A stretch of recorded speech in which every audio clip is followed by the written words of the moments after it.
never try, never know. And I don't want to regret things that I haven't tried. And this is something that I could have tried, but I cannot make like a dramatic decision on my end. But if something happened to me, more or less externally, then I think I thrive in this situation, and I actually work hard to make it better. But it's like you pinch your skin. If I pinch by myself, it's not so strong because there is a limit. But if you pinch me, there's no limit. So that was the first biggest failure, and then the best failure I've ever had in my life. So part of me that I'm more, I think, open and courageous and very curious. But part of me, I think I'm still kind of a Japanese girl that grew up in Japanese society. Hello, my friends, and welcome to the One Way Ticket podcast. In this podcast, I like to talk to people about their story behind their one-way ticket. This podcast is inspired by a quote of Steve Jobs, which says, "You can't connect the dots looking forward, only looking back." So we dive into the important moments, mindset shifts, and choices that led them to take the leap. And together we connect the dots of their story to inspire you to trust yours. And today I'm with Yuri. I can pronounce it like Yuri, right? Yeah, but in Japanese we don't have R and L, so people say Yuri, but it's Yuri. I don't know. How you pronounce in Japanese? Yuri. Yuri. But my spelling is Yuri. Yeah. But we don't have R, so we just say Yuri. But it sounds the same to me. Ah, okay, then it's okay. It's more like a people pronounce with a L than R. Yeah. I see. Yeah. And we just talked about this, but we met in the dry season, like in June in Guru, because we were testing a menu, right? Yeah. Oh, it's so good there. you should Yeah, go now there. it's a pump. Yeah, it's always busy, and I'm really happy for them. Yeah, So it's a nice place. And then we start talking actually, and but I think you're the first person I met from Japan. yeah, I think we had this like a conversation that not many and then I was also, I think, asking you like where you're from, and then Yeah. Because I'm not sure, but I feel like Japanese people are or traveling like in groups, like with friends or family to places, and not really solo. yeah, I don't really meet Japanese people, especially of course in Bali or more major locations, but Lombok or somewhere minor. As a solo traveler, I think it's quite rare. Do you also always had this feeling of going for traveling? Yes, I love traveling. So I think I started to, I did, study abroad and things like that. But traveling backpackers, I started when I was like 21 during the university time. And I did typical Thailand, Vietnam, and I think it was Laos as well, something like that. And after that, I probably in total I did 30 something countries, including Europe, of course, and Middle and South America. What do you mean with the middle? Like Mexico, Guatemala, something okay. like that. Yeah. Okay, cool. And but you're originally from Japan. Yes. And could you describe me like a day before traveling, like a normal day for you in Japan? So before I'm exposed to the another world, other than Japan, right? Yeah. So I was born and raised like such a typical kid from like middle income family. When I was child, I think I was a super curious kid. So my mom allowed me to try like many hobby school. I don't know how to say, like, when you're a child, you try like piano lessons. I did a little bit of ballet, but I think that was too expensive to keep longer. And I did dance. I did tennis for a long time. I did art school. I don't know, there were a couple more things that I think I tried but didn't last. But I tried many sort of hobby school when I was child. That's fun though. Yeah. Did you find something very specific super fun, or you liked everything? I think I liked tennis because this is something that I did when I was 9 until like maybe 15, 16. And I still now, we just talked about the paddle. Yeah. So now it's like, enjoying the paddle, which is very similar to tennis. And also piano, I really liked. And I think this probably one of the best thing that I did because then it helped me to learn the language. I think there's a sense of like a sound that I'm pretty good at. Picking up the language, speaking a language, at the end of the day, it's a sound. So I feel like that learning piano for more than 10 years really helped me to learn English from scratch. I never saw it that way, that a sound can help you to learn a language. I do think so because people quite surprised that I don't have a like super strong Japanese accent and it's really mix of everything. And I think that it's because of the piano I did for like almost 10 years or longer. Yeah. Ah, that's cool. So you're the one that just can go to a train station and play on a public piano, because that's what I think is so cool. I wish. No, I wasn't that good. And, I did many things at the same time, but I was never good at like anything, I'm good at like everything in the average, but not like super special. But still, you can play. Yeah, I think you can play maybe, more in this train station than I Yes, can do. maybe. I can do nothing. Yeah, But it's maybe, so yes. cool that you just go sit there and Yeah, play, and I everyone's like, know. "Oh my gosh!" Yeah, I wish. But Yeah. not for me. Okay, and how was growing up in Japan? It's hard to explain to people who is not from Japan, but for us every day it's like a very scheduled and organized life. So until you're like 15 or actually 18, you have a school. So from Monday to Saturday you have school every day, and then after maybe from 14 years old until the end of high school, which is around 18, you have after school. After school? Yeah, so you have school until like 4. And then you go to the second school to study more until like 9 p.m. That's my... Wait, what? It's you like, go to school? Yeah, and then in your free time, you go to school? Like a follow-up school. It's not because I was like really bad student. It's rather that so that you can get into better high school and better university. So this is like pretty normal. So your parents pushed you to do that, or you wanted to do it yourself? Well, maybe it's kind of both, because I was a pretty good student until like 15 and 16. So for me, that I wanted to get into high school, and then also in high school I wanted to get into the good university. So to do that, you need to study actually extra, and the normal school hours at the real school is not enough. So for us, it's a common practice.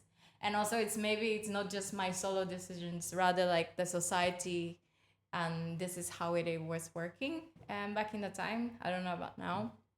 But yeah, it was kind of my decision and my parents' decision. Okay. But it's crazy now thinking. But till 9 p.m. Yeah, literally. And then the next day, at what time you start? I think school starts around 8. I don't know. So over 12 hours you're in school. Yeah, and then let's say the school starts from like 9 and then finish around 4, and then you have like after school sport when you're in middle school. So then you have to do the sport. And then I think after you go back to home, you have to go to the second school. So it's just like a full-on activity all the time. Is that then the same building and the same teachers, or is No, it something it's totally not different? No, so you have the normal school, and then the sports is at the same school. But then you go home and you get changed, and then you have to go to this follow-up school, like a paid. So you have different teachers like specialized in studies that allow you to get good grades for like an entry exam for high school and then university. So I don't know, I thought that was normal for at least East Asians or Japanese people. But yeah, it is now thinking that it's crazy amount of study that we do for nothing. And everybody did it, or the people that were better in school, or Sorry? every kid went to this after Yeah, school? I think almost every kid, as long as they're not, they can afford, then this is kind of common practice, especially like a last year of middle school, last year of high school. And there's also, you have a long summer breaks in between, like long school holidays. And then there's like, you go to like study camp to study more. And I think it's just, yeah, I hope that one day if I ever have kids, I don't want my child to do like this, because but it's just a society, So you had a summer break? And Yeah, for but us in the Netherlands, it's like 6 weeks, I think. yeah, for us, 6-7 weeks. And then in those 6 weeks, you go to summer camp. Well, yeah, sometimes, well, not the entire 6-7 weeks, but in 1 week but the rest of the time you have this extra school that you go to study more. So it's not really a vacation. It's just like, you have free time to study more. Okay. To get into the school. Sorry, it's like so many school that it's really confusing, but I hope the schools were nice, like fun to go to, right? Or yeah. did you experience it in a way that you didn't like it? Well, so junior high school I keep repeating, which is the age of like around 12, 13 to 15. This was really fun. Yeah. Because at least it's a normal life and it's based on where you live. So, it's a public school where like random kid from everywhere comes, and it's kind of balance between the study and the sports club that you do. But for high school, I chose to go to a place where it's more focused on study. So that's to get into the university. So I think I didn't really enjoy it because of the focus was more on study rather than like enjoying your life as a teenager. So you did a lot of school before university. Yes. And then you went to a university. So that was the first biggest failure and then the best failure I've ever had in my life. So after all of this school, I didn't get into the university that I wanted, or maybe in my mind that I did not even want it to go. I don't know. But I could not get into the university, and then I was super sad and I probably shocked because it's a biggest failure, not just for me but from the society. Okay, like you could not get in, and then after that I, instead of like accepting or leaving this failure to stay, I think I wanted to change completely. So then I moved to Canada by myself, and this was my very first one-way ticket before of this my big journey that I'm having now. And so when I was 18, I did not speak any English. I did not have anyone in Canada, but I decided to go and explore the world and see what's happening. And yeah, I think it gave me a courage and also confidence to I think follow my, I don't know, intuition or something. Yeah, so you said it was the biggest failure and the best thing that happened to you, actually, that you didn't get into the university. Yes. Because how does it work? You have to do an exam to get into this school, into the university? Yes, of course. So to get into the university, there's only probably one chance for majority of people. There are couple ways to get into the university, but most common way, like 90% of people go through like one sort of like main exam, And then based on this score, you can take like a second exam. And then based on this, you can get into a university. But I failed my main exam. Already the first one. Yeah, so then I couldn't even sort of, I think, chance to take the follow-up one. And so this means that, yeah, your chances out is only once a year. And if you fail, you have to wait for another year. Yeah. And then you were 18. Yeah. How does it... Do you remember how you felt about this? Because you say it's the best thing that ever happened, but that is looking back. Yeah, I think back in I do still remember because it's a strong emotion, and I think I felt so empty, and I felt like really miserable. You know, you're 18 and now I'm 32, so it's completely different mindset. But yeah, I think I was just super sad and I don't know what to say about this. Yeah, that must be hard when you're 18 and then...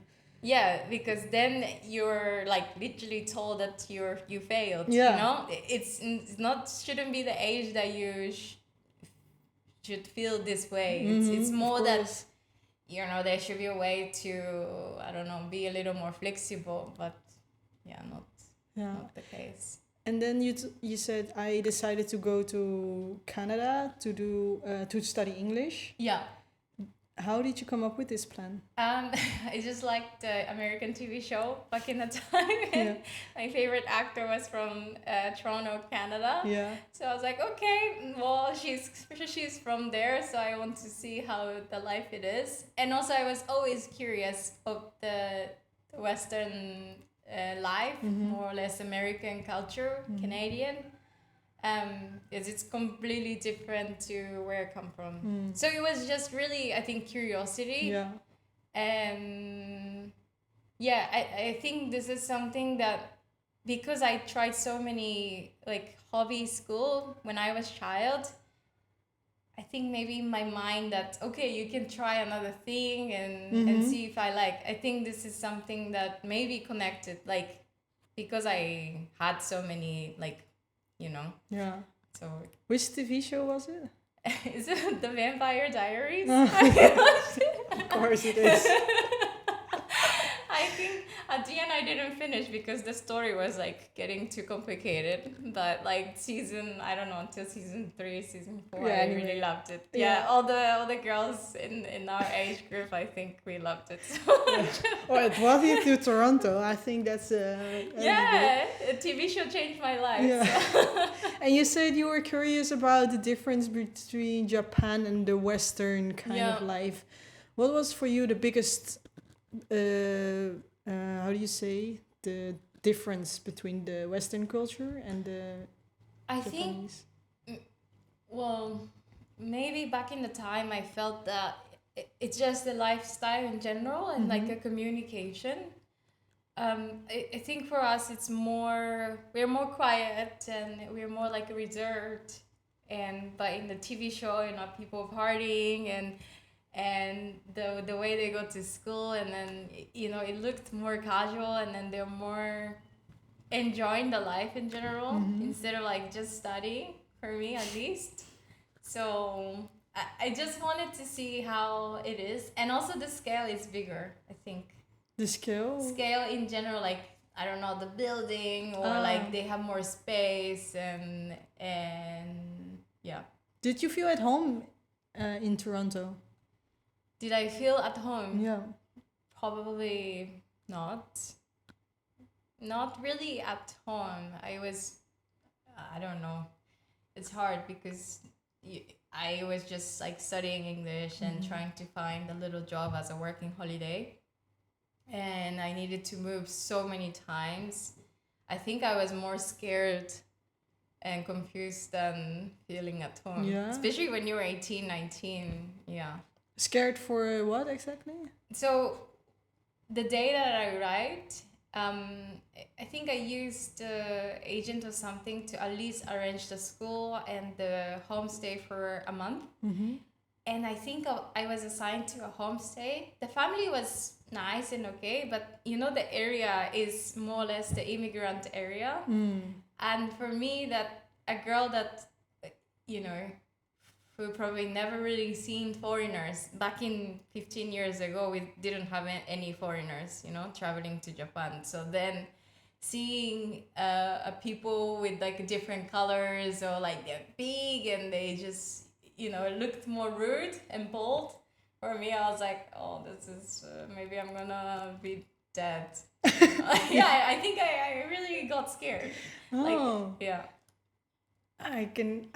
it's hard for me to imagine because I grew up in the Netherlands close to like big cities and we have all kinds of different cultures, Yeah. people, but never seen any other people than Japanese, only on television, of course, or maybe social media. Or For like more than 10 years ago, it was not common to imagine that you just see Asians, I mean Japanese, and then like suddenly it's like, wow.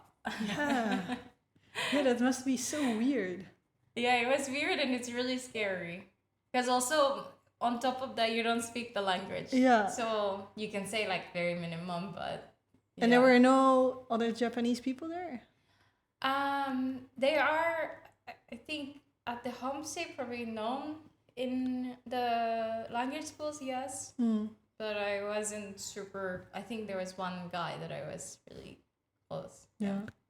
And what's the biggest lesson you've learned in your time in Canada? I think be more open and just try and error all the time.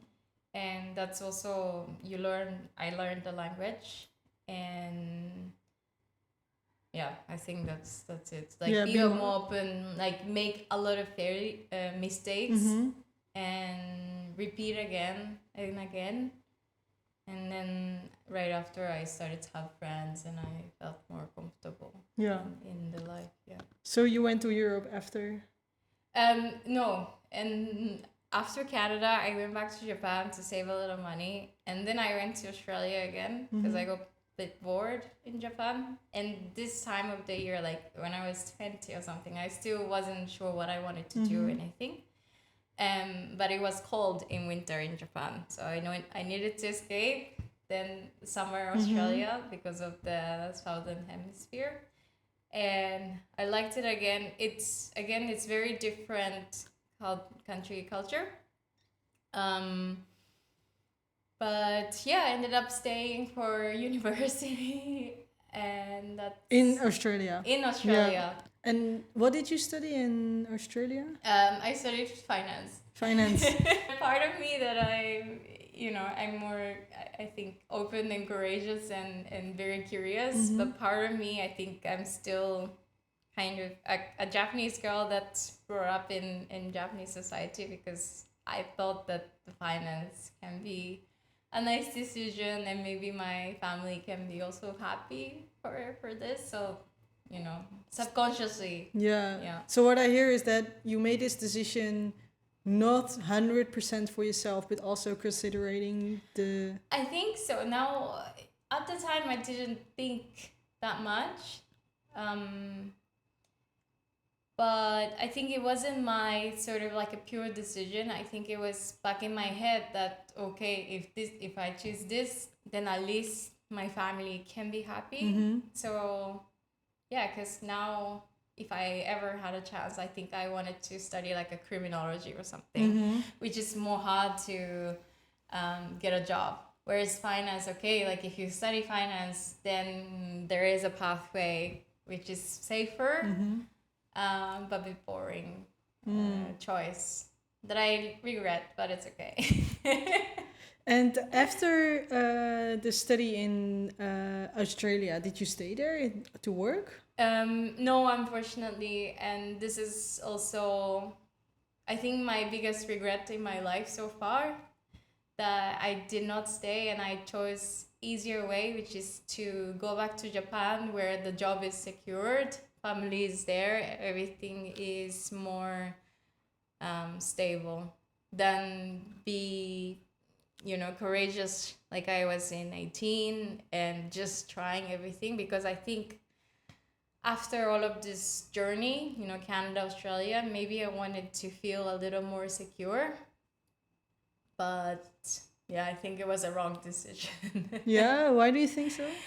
Well, because I think one of the sort of like, I don't know, motive or like the quote that I always have in mind is like, never try, never know. And I don't want to regret things that I haven't tried. And this is something that I could have tried, but I didn't try, So I don't know, because going back to Japan work is always can be done after I fail in Australia. Whereas this one, I just don't know what could have happened. So Yeah, so looking back, you would have been trying the job in Australia, and if it didn't work out, you could always go back. yeah, I think so. But now it feels like you already chose the safe yeah option. Yeah. So this is a really yeah, it was a wrong decision, but it's okay. I had fun in Tokyo and stuff. So. Okay, and so you went back to Tokyo, and you found a job in finance. Yeah. So actually, before going back to Tokyo, I already found a job in Australia, because for Japanese students who studied in abroad, we always get a little more easy paths to get a job. And Japanese market, being bilingual is still something special that it's not that many people. So already that if you studied abroad, if you speak like 2 languages, it's like a super considered to be like a top. Yeah. Then the company goes to like the US, Australia, Canada to hunt people. So this job was like kind of like a given rather than I needed to apply and everything. Yeah. So they literally asked you to come work for them. Yeah, I had the interview, but it was just like a casual conversation, and that's it. And you didn't choose it?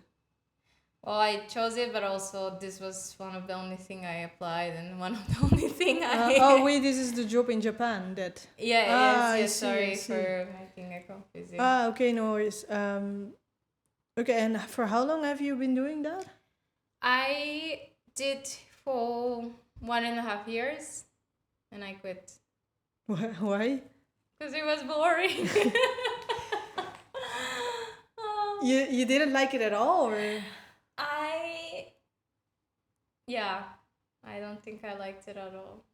And why did you choose to do it?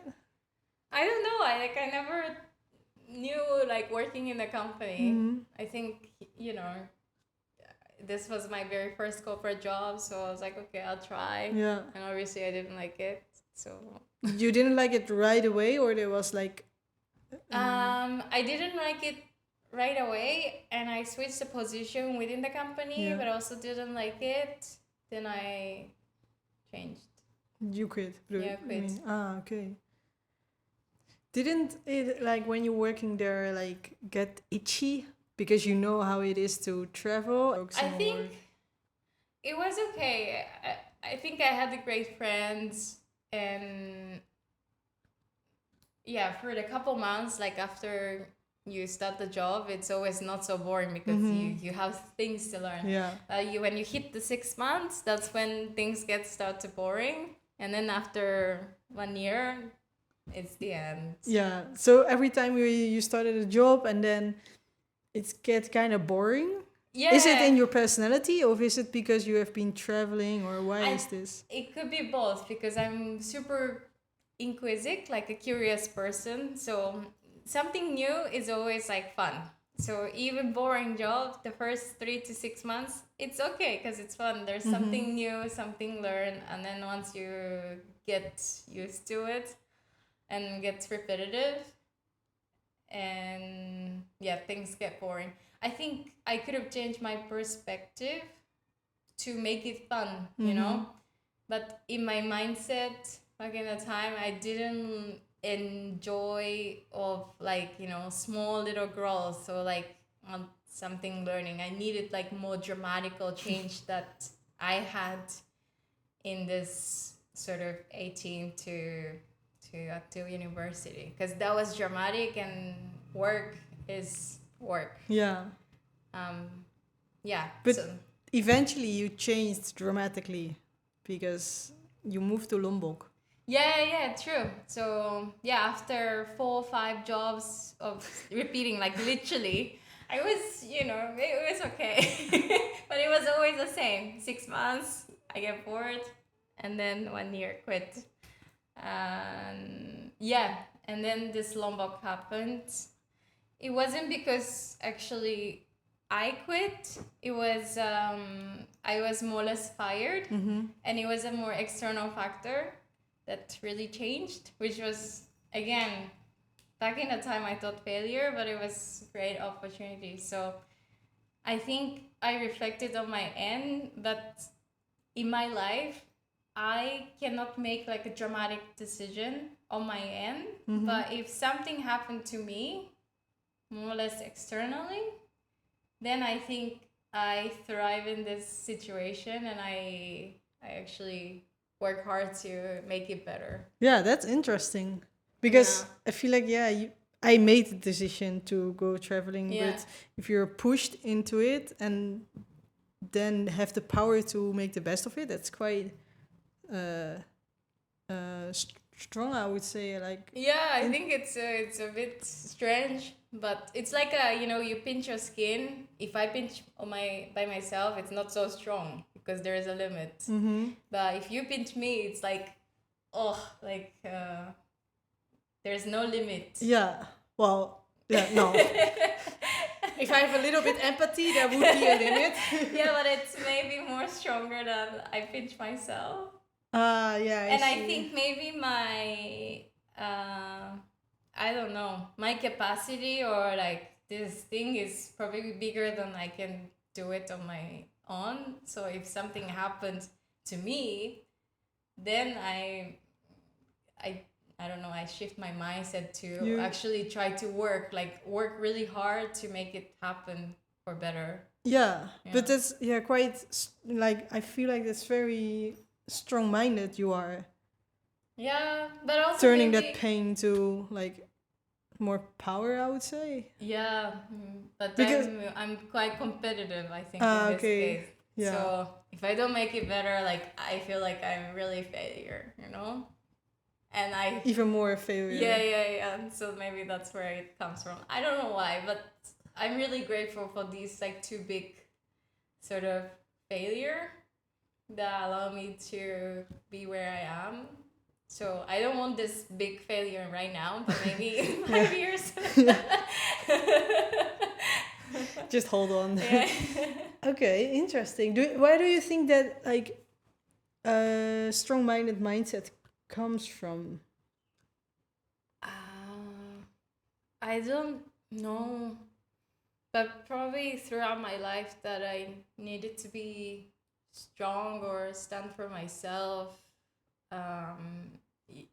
Alone in like 18 years old and just going to a random country that I needed to survive, or I don't know why, but it's really hard. It's something that I wish I can know, but did you wish you can? I can answer soon, but I don't know. It's a pattern that it's working. Apparently, it's working. I think it's just my competitiveness and my curiosity, and also probably there's no path. That's why I work hard. Because if I choose to come here, it's my decision. So I think there is already path that I try to go. Whereas if something happened to me, then I think it's not my choice. So I have to create my new path that is not expected. Yeah, or not planned. I see. So I think I can be more creative on my... You have to be. Yeah. Yeah. On your path. So probably that's the reason. Where is the path going? Like, because you say I don't want to have any failures anytime soon. So in my mind, I feel like you have already a path right now that you want to go on. Yeah, so I have a couple of things in my path.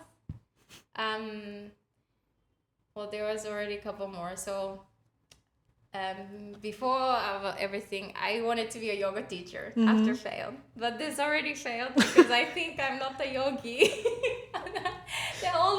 I feel like all the yoga person will hate me, but I took a yoga teacher training course so that I can stay in surf camp. And I learned that in Lombok, to work as a yoga teacher, you need to have a certain visa. And yeah, it was too much for me, so this already gone. I now work as a luxury travel designer, so this is kind of helping my income and going. And I continue to do so because it's a nice, remote work. And then the one last thing, and the most important thing, is I'm working to build a restaurant. Hopefully not just one, many more, with my boyfriend that I met here. And this is so exciting because I don't know anything about the running business, but every day it's a new challenge, or the legal matters, or the operation. Okay, hire people, create a menu.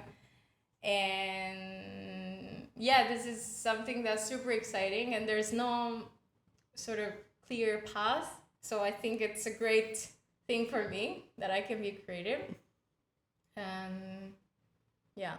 Yeah. I don't know if I explained that well. I hope you will not be bored in 6 months. It would be a bit waste of time. Yeah, and okay, can you tell me a little bit more about the restaurant? Yes. So we are trying to create a Vietnamese restaurant. It's a first Vietnamese restaurant in Lombok, because I already searched on Google Maps. There's 0 Vietnamese restaurants, so we are the first.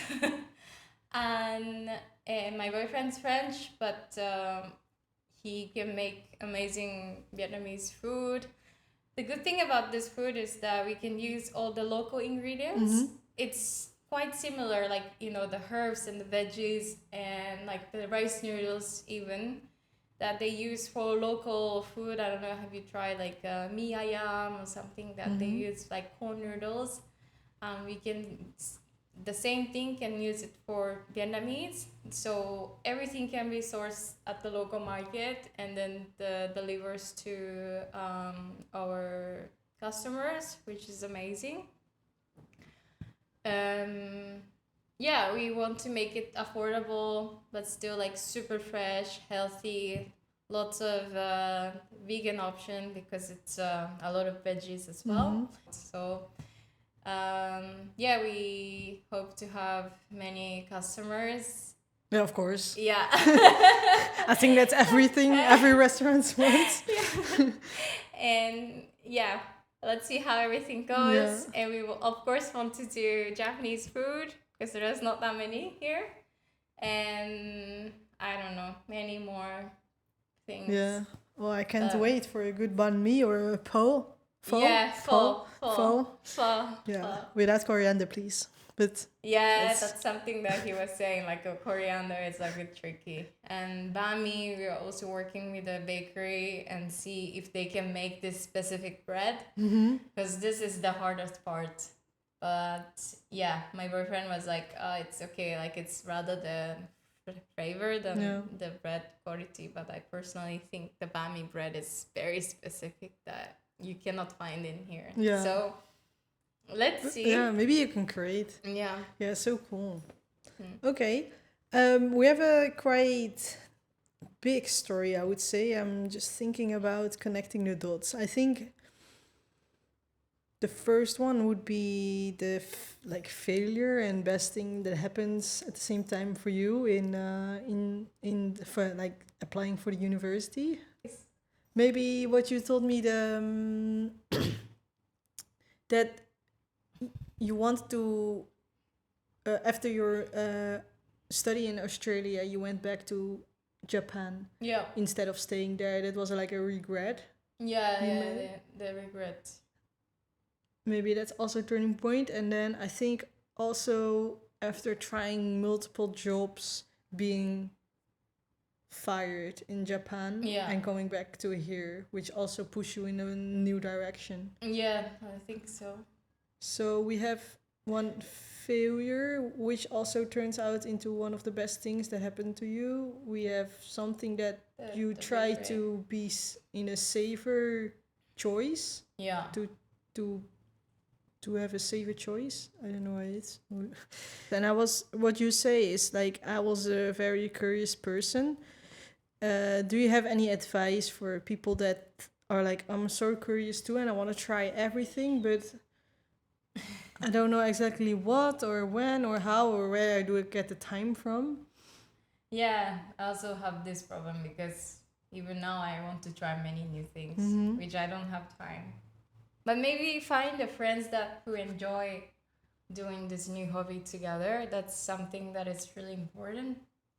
For example, surfing. Like if you have a core group of friends that you just always go surfing, then of course surfing's done. Paddle is the same.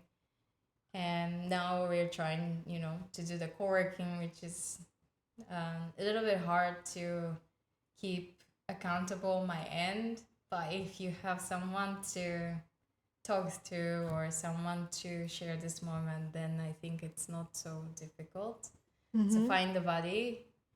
Time is always you can find. I think I really don't like the people say I'm busy or I don't have time, because it's such a wrong thing. It's just that that's not your priority, So, and yeah, just be more open and meet new people, because sometimes you're comfortable in your group but you don't learn much. But if you once you meet new people, it's a bit frustrating because you have to do all the introduction, but sometimes there's a nice spark that comes in your life, which is, I like it, I think. And for all the people in Japan that want to travel, what is the advice to them? And maybe go solo traveling, and don't go into the community of Japanese, because then you're already stuck and you're already comfortable enough that you're not gonna try anything adventurous and anything fun. Yeah. So just, meet people outside of the country, just exchange your ideas and communication, I think. Okay. It's important. Yeah. Okay, thank you so much for your story. And thank you for watching. And like and subscribe if you like this episode. And I hope to see you in the next one.